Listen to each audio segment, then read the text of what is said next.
पुढचं शास्त्र शिकवलं जातं ते संख्याशास्त्र. कोणीतरी सांगितलेलं आहे की जन्मतारखेवर 1 ते 9 स्वभाव आणि भवितव्य ऐकण्याची इच्छा आहे. कोणीतरी पेपर पाठवला, हरकत. पण ज्यांचा जन्म 7 तारीख, 16 तारीख आणि 25 तारखेला आहे त्यांनी हात उंच करावे. 7, 16, 25. धन्यवाद. ह्या व्यक्ती पुनर्जन्म म्हणून जन्माला आलेल्या आहेत. कोणीतरी नाव करी मराठी भाषा. ह्या ज्या व्यक्ती हात वर करणाऱ्या होत्या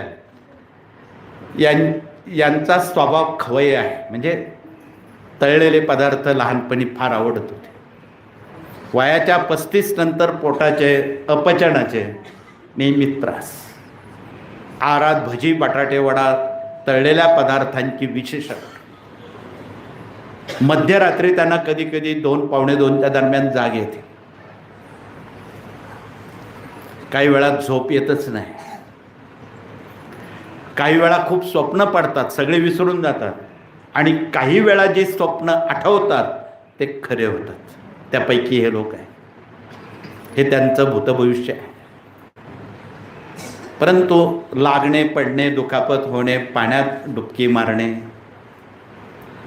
किंवा भाजी कापताना बोटं कापून घेणे, स्वयंपाक करताना चटका बसून घेणे, अपमान सहन होत नाही, खोटं चालत नाही आणि बॉसिंग चालत नाही, हे 7 भाग्यांकाचं विशेष लक्षण आहे. म्हणून जे 7 तारीख, 16 तारीख, 25 तारीख त्याचा संख्या 7च येते. पूर्णांक किंवा जन्मांक या बाबींवरून आपला स्वभाव, आपलं कर्तृत्व हे यशस्वी करता येतं. ज्यांची जन्मतारीख 1 आहे, मग 10 तारीख असेल, 28 तारीख असेल, 19 तारीख असेल, 1, 19, 28 या तारखेवर जन्म घेणारे लोक, त्यांचा जन्मांक 1 आहे. त्याचा शासक ग्रह सूर्य आहे. त्याचं रत्न माणिक आहे. म्हणून काही ज्योतिषी माणिक या बोटात घालायला लावतात. हे तुम्हाला कळावं म्हणून गेल्या 40 वर्षात आपला ज्ञानदान 4 या ग्रंथामध्ये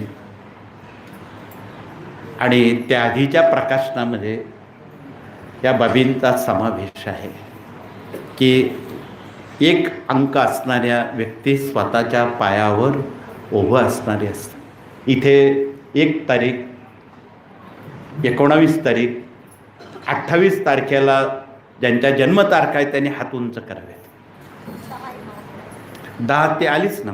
10 म्हणजे 1, 10, 19, 28 त्यांचा भाग्यांक 1. मधून मधून वात प्रकृतीचा त्रास होणे, छाती दुखणे,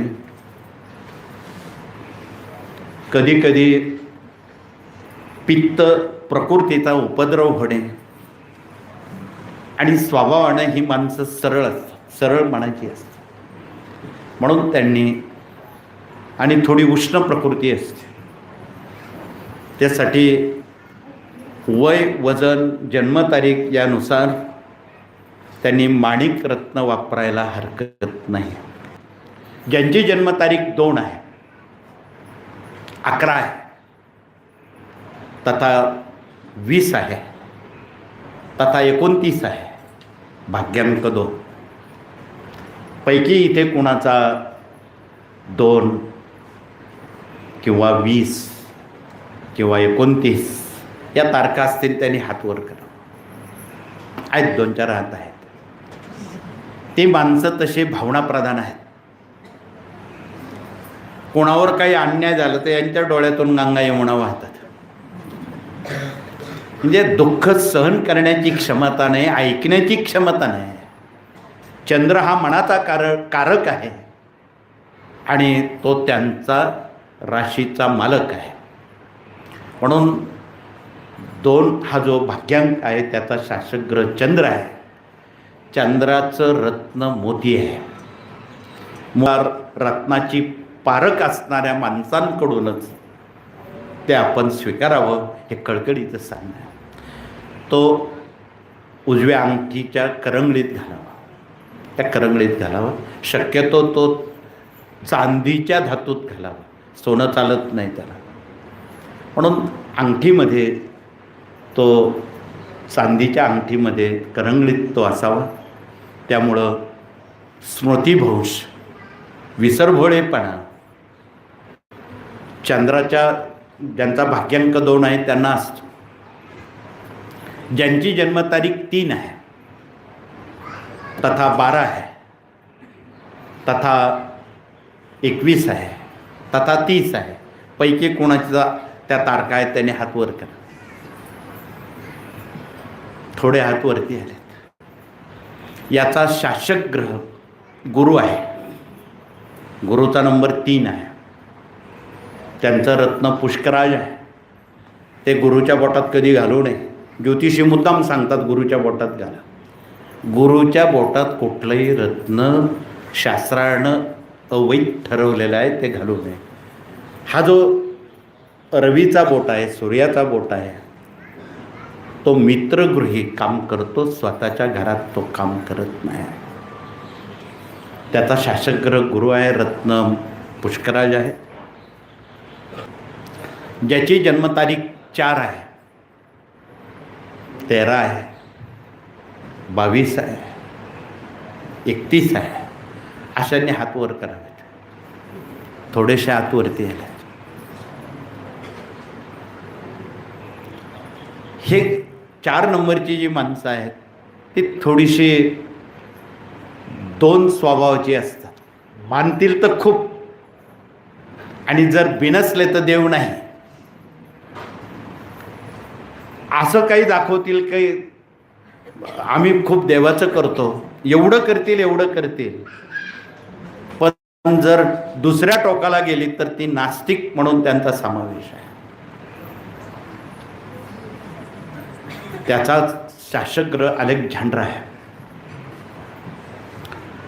आणि ते रत्न ते सुद्धा तावून सुलाखून घ्यायचं आहे. पण पाठ दुखणे, छाती दुखणे, वाताचे विकार होणे, आणि करतील तर खूप, नाही तर मग सगळं सोडून देते. म्हणून त्यांनी ठामपणे अध्यात्माशी चिंतन करणं उचित आहे. ज्यांची जन्मतारीख 5 आहे, 14 आहे, 23 आहे, त्यांनी हात उंच करावे. ही फार बुद्धीनं हुशार असणारी माणसं. त्यांचा शासक ग्रह बुध आहे. बुधाचं रत्न 5 आहे. पण लवकर ऑपसेट होणे, नाराज होणे, अपमान सहन न होणे, सर्दीचा त्रास होणे, हे यांचं अगदी पाट्यावर पुजलेलं आहे. शीतपेय आवडणे. म्हणून 5ची सुद्धा परीक्षण करून सर्वसाधारणपणे भविष्य काळात विद्यार्थी असतील तर त्यांनी BCom, CA, LLB, LLM, magistrate या विभागाकडे जायला हरकत नाही, जसं आम्ही आहे. ज्याची जन्मतारीख 6 आहे, तथा 15 आहे, तथा 24 आहे. 6, 15, 24 यापैकी कोणी लोक आलेत का? त्यांनी हात वर करा. हातवरच राहू द्या थोडा वेळ. ही माणसं फार राजेशाहीत राहणारी असतात. राजेशाहीत राहणारे म्हणजे अगदी स्वस्तपणे काम करणारे असतात. वेळेला विलंब लागला तरी चालेल, पण स्वस्तपणे काम करतात. कधी कधी खूप काम करतात, कधी कधी इकडचा तांब्या तिकडे करत नाही. विद्यार्थी असतील, तुम्ही मनाला लावून घेऊ नका, मोठी माणसं, आम्ही विद्यार्थ्यांशी बोलतो. पण उशिरा झोपणे, उशिरा उठणे, गोड आवडणे, अपमान सहन न होणे, गुलाबजाम फार आवडणे, चटकदार पदार्थ आईला सांगतील रोज तेच दे, चपातीन भाजी नको आम्हाला, अशा स्वभावाची माणसं ध्येयापोटी ते हेच मागत असतात संज्ञान होईपर्यंत. म्हणून त्यांचा शासक ग्रह शुक्र आहे. रत्न हिरा आहे, हिरा पन्ना. म्हणून हिरा त्यांनी वापरावा. हिऱ्याची सुद्धा परीक्षा आहे. ढेकून जर तिथं गेला तो हिरा नष्ट होतो. म्हणजे हिऱ्याचा शत्रुडे कोण? आता ते राहिले नाहीत, पूर्वी होते मातीच्या घरांमध्ये. म्हणून आपण 6 नंबरची जी माणसं आहेत ती बादशाही असतात. त्यांना अपमान सहन होत नाही, खोटं चालत नाही, तेडं वाकडं चालत नाही, टापटीप. भगिनी असतील तर विणकाम, शिवणकाम, भरतकाम, अक्षर चांगलं करणं, स्वयंपाक चांगला करणं, नेटकं राहणं हे त्या शुक्राचं प्रतीक आहे. त्याचा स्वामी शुक्र आहे. ज्यांची जन्मतारीख 8 आहे, 7 झालेला आहे. ज्यांची तारीख 8 आहे, 17 आहे, 26 आहे, त्यांनी हात उंच करा. 8, 17, 26 यांचा शासकग्रह शनी आहे. रत्न नीलम आहे. बालपणात किंवा विद्यार्थी दशेत असणारे हे 8 नंबरचे लोक लागणे, पडणे, दुखापत होणे, सायकलवरून पडणे, चपला बुटं फार लागणे. तुम्ही एखादा जर 8 नंबरचा मुलगा घरात असेल तर त्याचे 4-5 जोड तरी घरात दिसते. आणि जमिनीला घासून चालणे, चपलांची तळं काही महिन्यात निकाली होणे, यावरून गुडघे दुखणे, पाय दुखणे, सांधे दुखणे, फूट फाउंडेशन बिघडणे, थोड्या वेळात चपला, थोड्या वेळात बूट वापरणे, त्यामुळं सतत त्यांना डोकेदुखीचा त्रास होतो. नेहमी डोकं दुखणे ही त्याची उपजत लक्षणं आहेत. शासकग्रह शनी रत्न आहे नीलम. हे हाडाचे इंजिनियर असतात. हस्तशास्त्रावर पडताळणी करताना हाताचा जो मध्यभाग आहे त्याला मंगळाचं मैदान म्हणतात. आणि त्या मैदानावर इथे जेवढे इंजिनियर आलेले आहेत, इथे कोण कोण इंजिनियर आलेत? उभं राहा ना. वास्तुतज्ञ आलेले असतील त्यांनी देखील पुढे यावं. ते नेहमी पाठीमागे बसतात, त्यांनी पुढे येऊन बसायला पाहिजे. हाताचा जो मध्यभाग आहे त्या ठिकाणी गुणाकाराचं किंवा अधिकाची फुली आली, रेषेवर रेष आली, असे लोक हाडाचे इंजिनियर होतात. तंत्र, यंत्र, उपकरणं, कॉम्प्युटर, स्थापत्य, अभियंता यापैकी त्या क्षेत्रात ते यशस्वी होतात. म्हणून हे 8 किंवा 9 नंबरचे लोक. आता 9 नंबरकडे वळताना ज्यांची जन्मतारीख 9, 18, 27 आहे त्यांनी हात उंच करा. ठीक आहे, थोडे हात वरती आलेत. 9 या आकड्याचा शासक ग्रह मंगळ आहे. त्याचं रत्न पोळ आहे. पूर्वी सर्वच भगिनी उष्णतेजवळ बसल्यामुळं गळ्यात एक का होईना पोवळ्याची माळ घालायची किंवा एक मणी का होईना. भगिनींनी खरं तो घालायलाच पाहिजे, दुमत नाही, उष्णता कमी करण्यासाठी. त्याचाही परीक्षण आहे.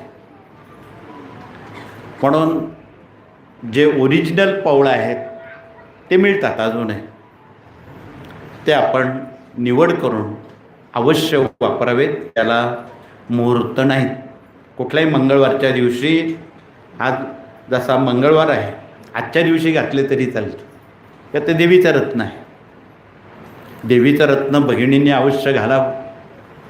त्याचा शासक ग्रह मंगळ आहे. आणि ही मंगळाची माणसं असतात. युद्ध, पराक्रम, भांडण, लढाई याचा शासक ग्रह म्हणजे मंगळ आहे. म्हणून यापैकी काहीतरी गुण 9, 18, 27 मध्ये असतं. शाळेत मॉनिटर तरी असते. अपमान सहन होत नाही, खोटं चालत नाही, बॉसिंग चालत नाही, हे तत्व आहे. म्हणून या 1 ते 9 आकड्यांवर हे विश्व उभं आहे.